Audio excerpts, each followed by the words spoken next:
بسم الله الرحمن الرحيم الحمد لله رب العالمين وصلى الله على نبينا محمد وعلى آله وصحبه الطيبين الطاهرين.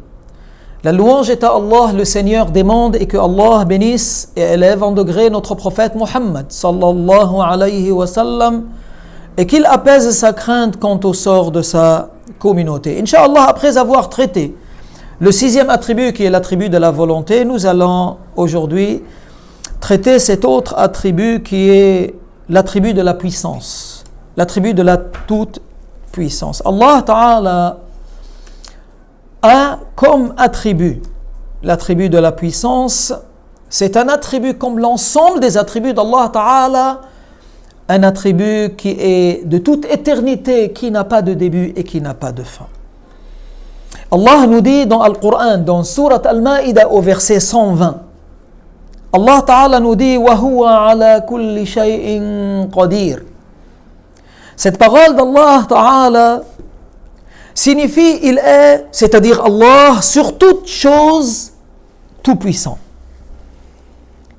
Et la puissance d'Allah, elle concerne toutes les possibilités rationnelles, c'est-à-dire qu'elle concerne ce dont l'existence ou l'inexistence est possible, selon la raison. Allah Ta'ala, ici dans ce verset, quand il dit wa huwa ala kulli shay'in qadir, ce qui est visé dans ce verset par le terme shay, c'est tout ce qui est possible selon la raison, c'est-à-dire tout ce dont l'existence comme l'inexistence est possible selon la raison. Ce qui est possible selon la raison est donc, ce qui est impossible selon la raison est donc exclu d'être concerné par la puissance d'Allah Ta'ala. Car une impossibilité rationnelle n'accepte pas l'existence. La chose qui est impossible rationnellement, alors elle ne peut pas être quelque chose d'existante.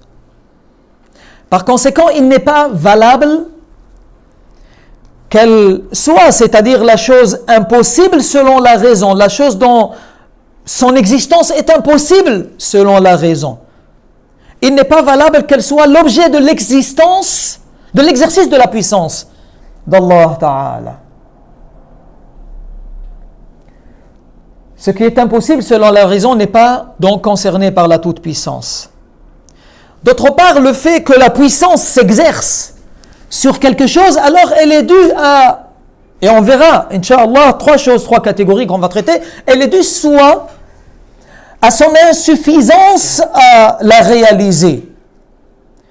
Et ceci est valable s'agissant des créatures. Les créatures, il y a des choses qu'elle ne peut réaliser. Elle est impuissante pour réaliser certaines choses. La créature. Soit au fait que cette chose n'accepte pas l'entrée en existence, c'est-à-dire son existence est impossible selon la raison. C'est-à-dire qu'il est impossible qu'il y ait un début à son existence parce que la raison n'accepte pas son existence. Soit au fait que cette chose n'accepte pas le néant. Parce qu'elle est, selon la raison, obligatoire. Alors, l'incapacité revient au premier cas. C'est-à-dire ce qui est impossible au sujet de sa toute-puissance, Ta'ala. Donc ce qui est impossible s'agissant au sujet de sa toute-puissance, Ta'ala, le fait que la puissance ne s'exerce pas sur quelque chose en raison de son insuffisance à la réaliser, on ne peut pas dire qu'Allah Ta'ala est impuissant et qu'il ne peut pas réaliser cette chose. La chose qu'il a voulu, la chose dont il a voulu l'existence, la chose dont il a prédestiné l'existence, on ne peut pas dire qu'il est incapable de la réaliser, incapable de la faire entrer en existence. Et ne revient pas au deuxième cas, c'est-à-dire le fait que la puissance ne s'exerce pas sur l'impossibilité rationnelle et l'obligatoire rationnel. Ce qui est selon la raison impossible et ce qui est sur la raison obligatoire n'est pas concerné par cet attribut qui est la puissance d'Allah Ta'ala. Seul est concerné ce dont la raison accepte l'existence. Par conséquent, il n'est pas permis de dire ni que Allah Ta'ala est tout puissant à réaliser ces choses-là, c'est-à-dire ce qui est impossible, dont la raison n'accepte pas l'existence, ni qu'il est incapable.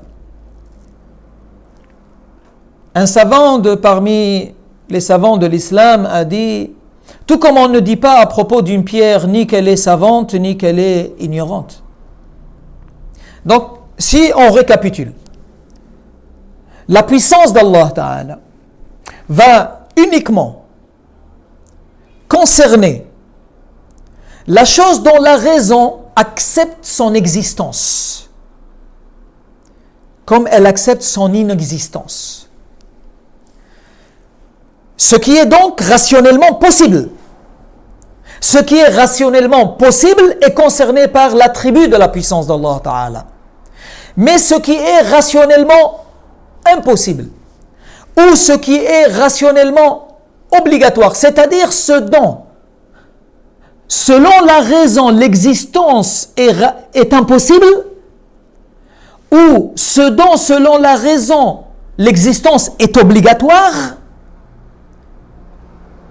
ils ne sont pas concernés par la toute-puissance d'Allah subhanahu wa ta'ala.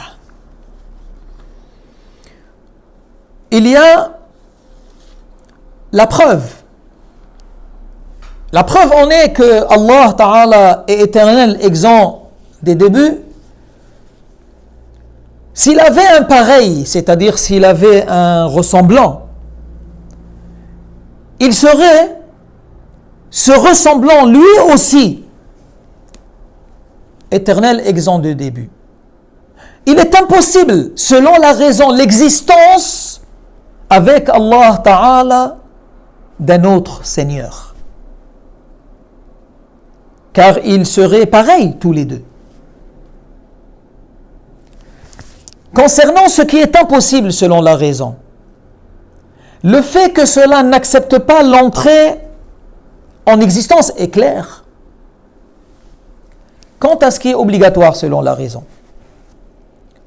cela n'accepte pas l'arrivée de l'existence car son existence est éternelle. Allah Ta'ala, son existence est obligatoire.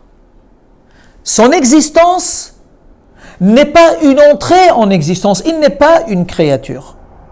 La raison n'accepte pas l'inexistence d'un créateur, alors il est selon la raison obligatoire.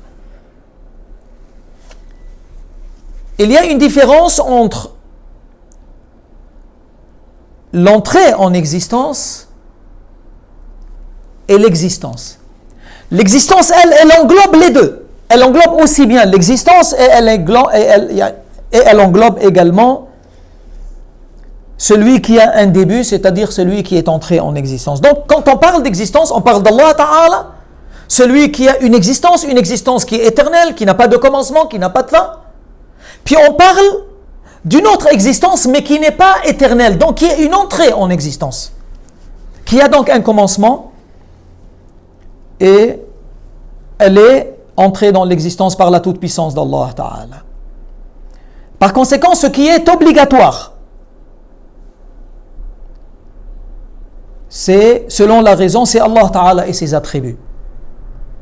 Ainsi, Allah est un être obligatoire selon la raison, son existence est éternelle, exempt de début, exempt de fin.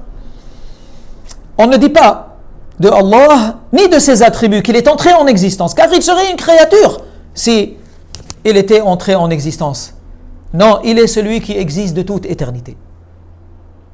Walhamdulillahi wa sallallahu ala nabiyyina Muhammad wa ala alihi wa sahbihi wa sallama. Alhamdulillahi rabbil alamin. Wassalamu alaykum.